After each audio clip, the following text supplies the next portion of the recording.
Welcome to the CFA St. Louis podcast. I am the Director of Technology and Communications of CFA Society St. Louis, Al Cubbard. I'm joined today by two of my favorite people to talk to, Brady Ritchie, our Vice President, and Sean Stout, our current President. Thanks, Alec. Great to be here.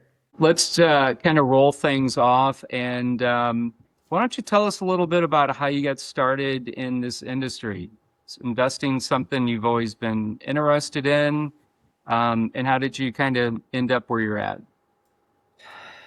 I would say the industry found me, but what's kept me here is, the investments world is so interesting. I mean, the capital markets, can you think of another profession that you can work in where you are constantly dealing on a day-to-day basis, the scorecard of what's going on in the world, right?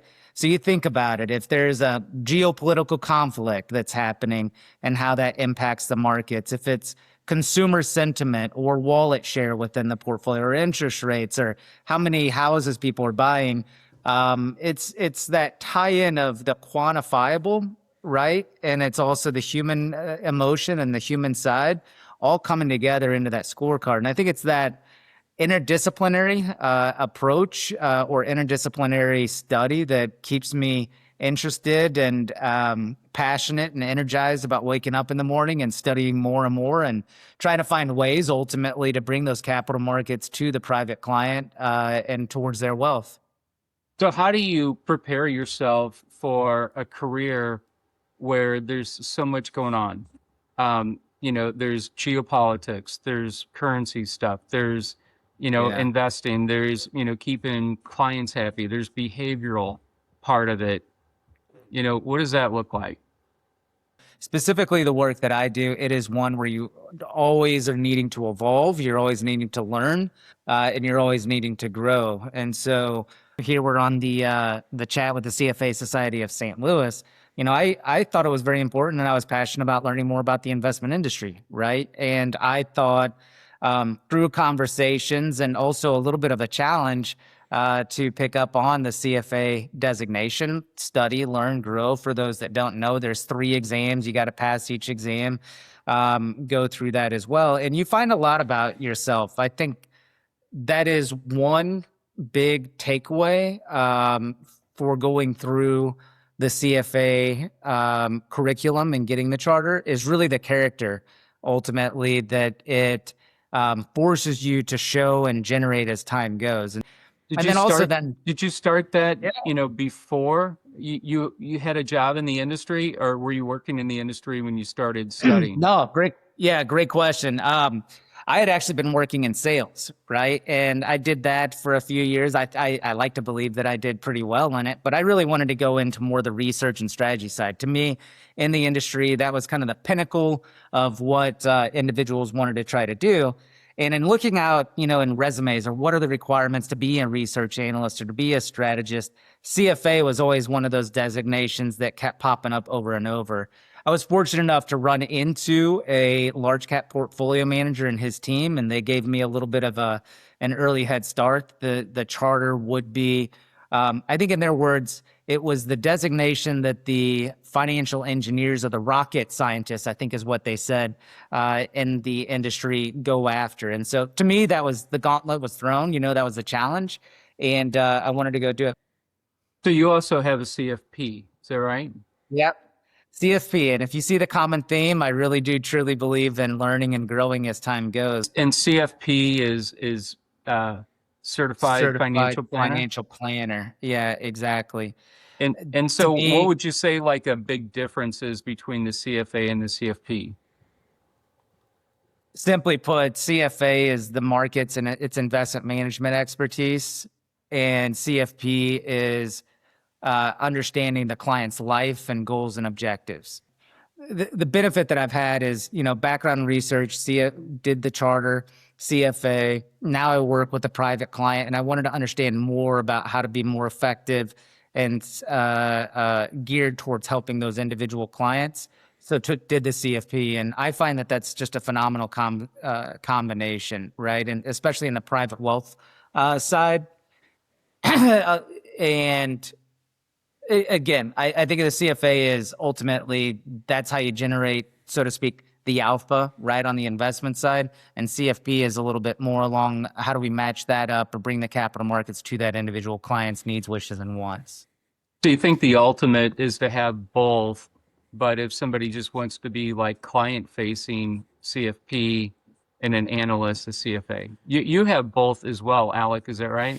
Yeah, I can play support to you, Sean, in this regard. There I you go. think that, like Sean said, when you're doing investment analysis, you've got the quantitative, analytical, what's going on in the world, what kinds of investments do we like side, and you have the personal client side, the behavioral finance piece of it.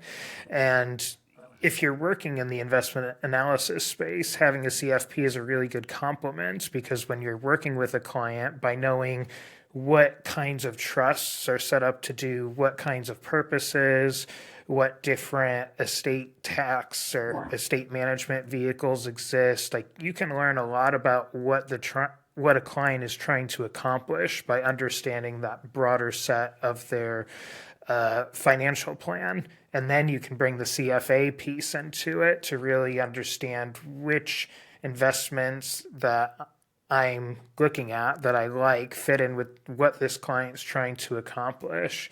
And it's just another tool in your arsenal to understand what is my client thinking about, when they tell me X and Y, and what are they trying to accomplish? Because people, within the communication game have different levels of engagement, proficiency, but when you're putting the money on the table, when you understand how their accounts are structured, it can help you gain insights into what is the underlying anxiety that I can solve for with the investment solution that I'm providing.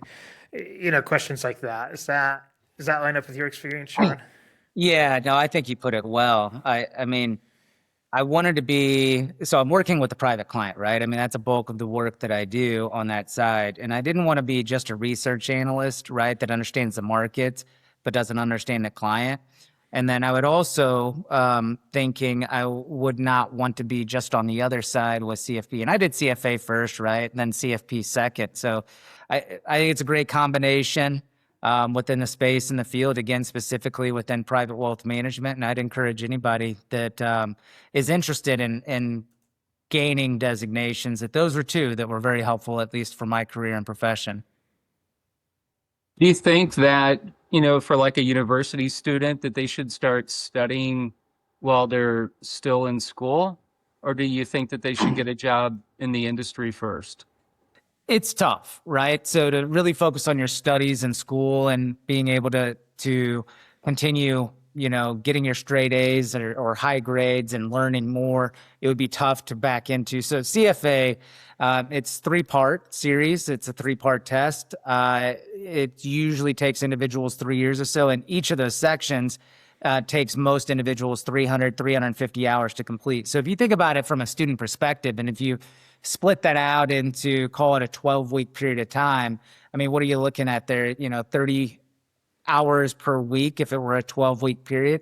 The reality is it takes most individuals 4, 5, 6 months to get through the study material. You sit for the exam and you take that.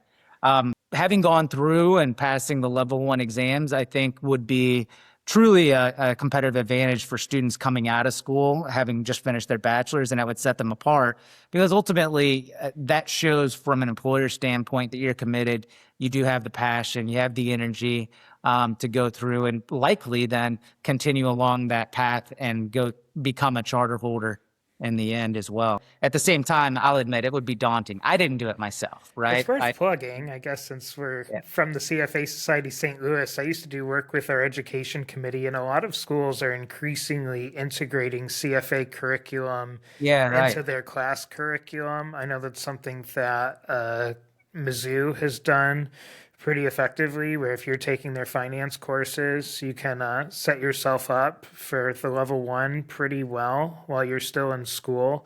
And yeah, one of the values to it is in a world where AI is writing resumes and reviewing resumes, having CFA level 1 passed on your resume is not something that a chat bot can mimic on your resume without, Yeah. being untruthful anyway. I mean, I think it'd be phenomenal, but it would definitely be a challenge, I think, for a lot of individuals. But I'm encouraged. I think you're right, Alec. A lot of the universities, they're doing study courses, curriculums, to um, encourage or assist, I guess, students to go through and at least pass level 1 of the CFA exam or complement it, right? Yeah. Any stories that you want to share about like your experience? And you talked about how just, going through it is sort of a self-realization, but Yeah. it's not just the questions, but it's that big day where you can't sleep the night before. Um, it's 6 hours, you're nervous, you can only take a calculator, in the room. There's all kinds of other people, that you're competing against. Um, so just anything that you want to share about your personal experience of either studying or those big exam days? It's been a while, but um, I do remember almost becoming like a machine, right? Like you wake up in the morning, you shower, you go to the office, you, as time permits, you're sitting at lunch, you're doing calculations in your head, you're thinking of different theories and formulas and how you would answer this or that. I mean, it just becomes so ingrained in you in a way of life where then you come home, go to the gym, right? The moment you walk in the house, I even had a process, Brady, where I'd walk in the back door of the house that I was living in, or his apartment. I would throw in a frozen pizza, which would take like 15 or 16 minutes. I knew that I'd have my shower timed almost for that 15 or 16 minutes. Walking out of the shower, drying off, take the pizza out of the oven, go open the book, let the pizza cool, right? I mean, it was just a process of over and over in that commitment and getting the studies and getting the hours done. Brady, did I ever tell you that Sean's the one who got me into the CFA program? No. Can you believe after going through all that, he looped me into this? Yeah.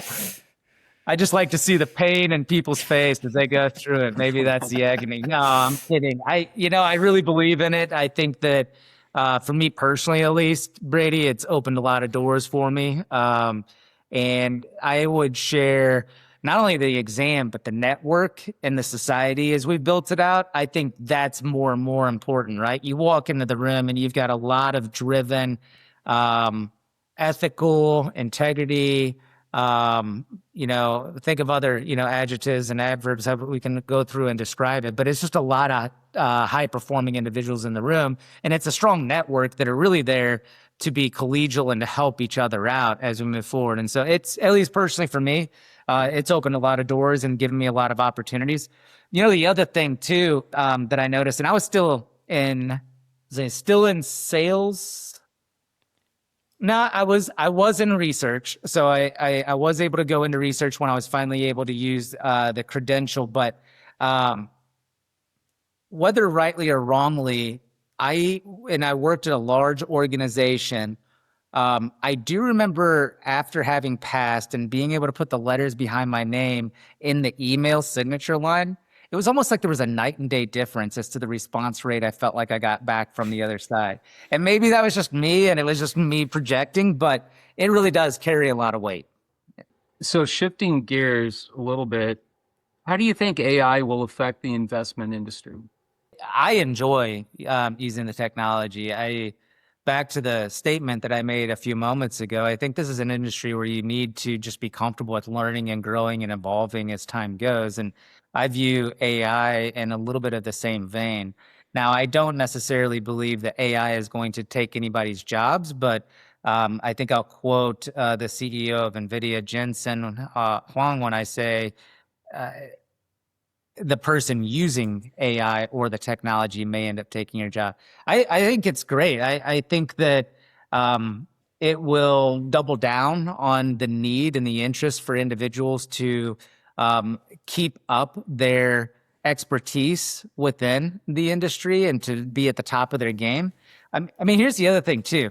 AI is really good at performing tasks. It's not the best at performing judgment, right?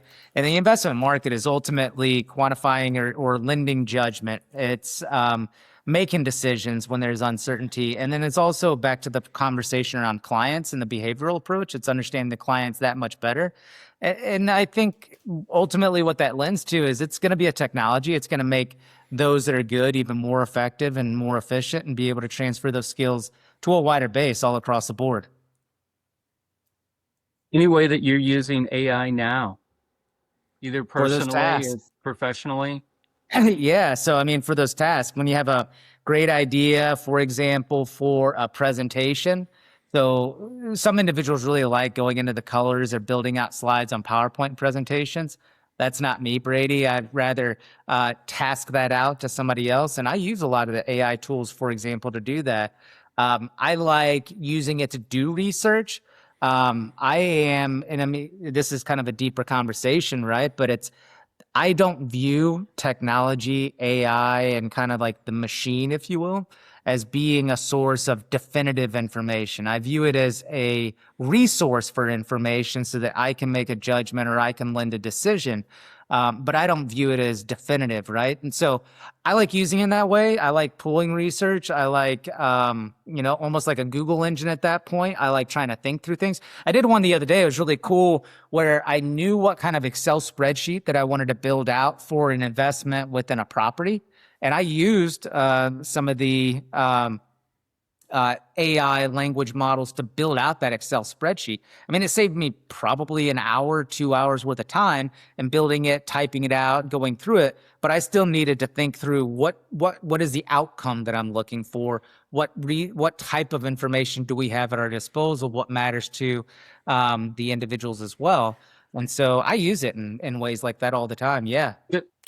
I know you're both on the investment side and on the planning side, and I wonder about like this arms race that AI has within how people relate to their clients, because you're a lot better informed because you can use AI to save yourself time and do research, but clients can also use AI to try to inform themselves about investments. Do you notice AI changing the relationship between clients and advisors broadly, or do you think that it's still pretty contained to how we work within analysis? I think it's changing and it's evolving. I mean, we live in an information age. I mean, just imagine, I am old enough where I can remember doing book reports by going to the local library and opening up the Encyclopedia Britannica. I mean, people probably these days don't even know what that looks like. And Brady, you can back me up on this. I've did book reports and used the typewriter. And you're lucky and fortunate if your encyclopedias are actually of this year or of the last couple of years, right? As you're doing research, but that's changed, right? Clients have more information, people have more information, but sometimes I think they realize and individuals recognize sometimes there's that too much information, right? You have all this data. Now, what do you do with it? And I think that that's still very much spot on point. Where I sit, where I have a conversation with the client, they are more informed, or they can pull some of the information, sometimes for better or for worse, frankly, right?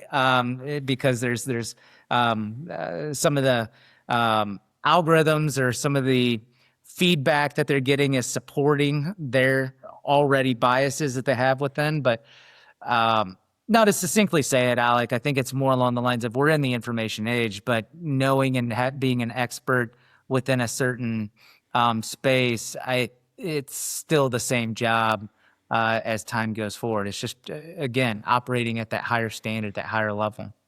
Yeah, and keeping things focused for sure. Sure. Yeah.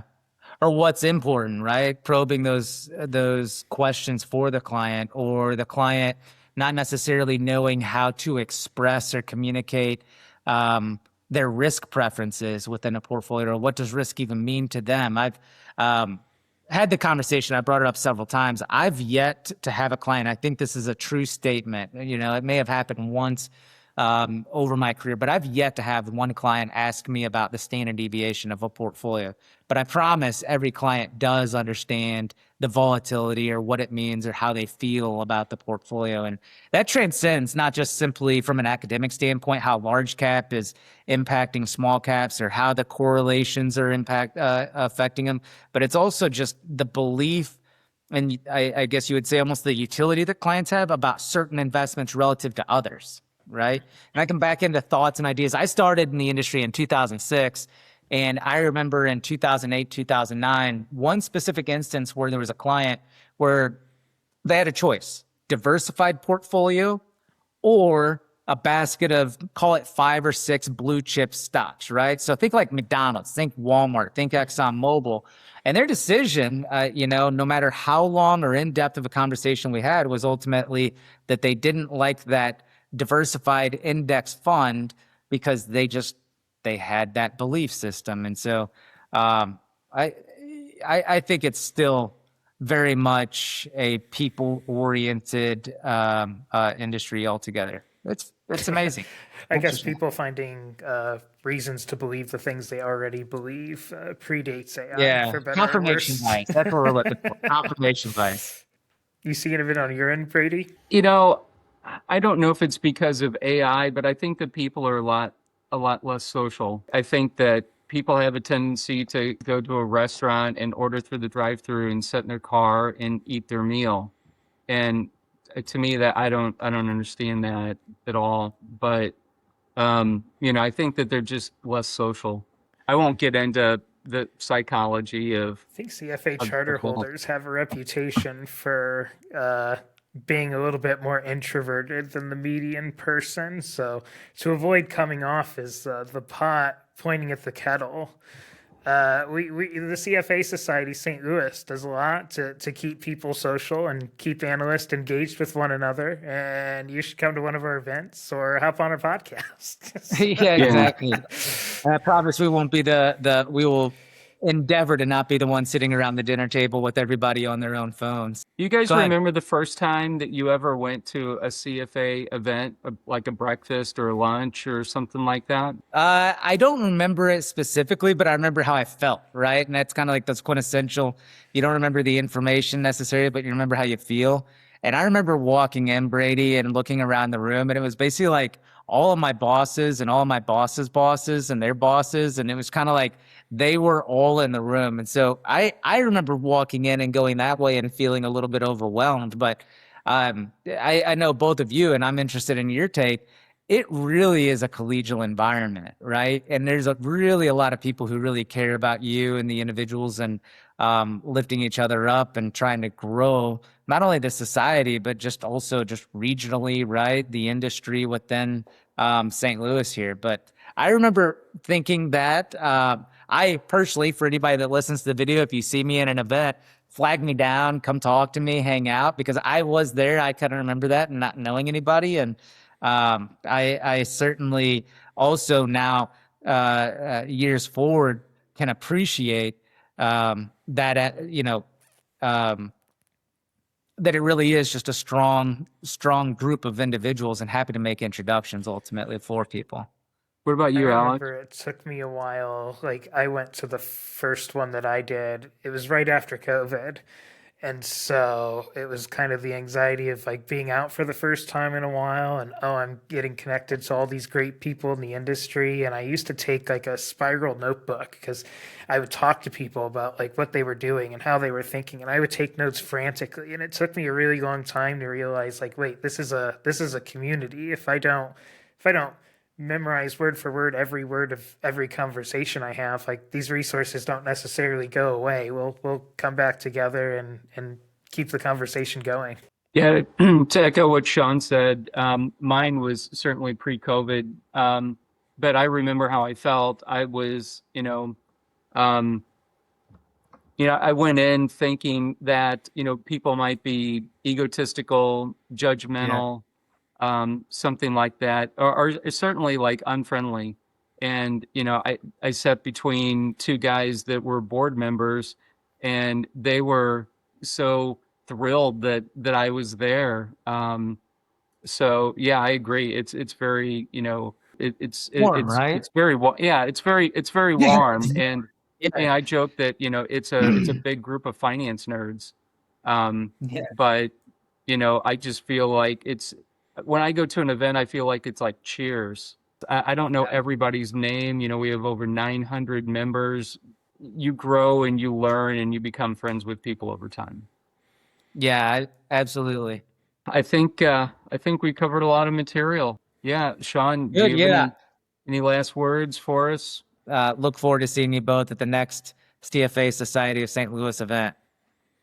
Thank you for listening to the CFA Society St. Louis podcast. If you're a CFA charter holder or a member in the St. Louis region or in Western Illinois, we would be honored if you joined us at our June 15th annual meeting to learn more about what our society is doing to engage analysts across the region. And whether or not you're in the St. Louis region, we would appreciate you subscribing to this channel to participate in this project of bringing content from CFA charter holders in the St. Louis region to a broader audience.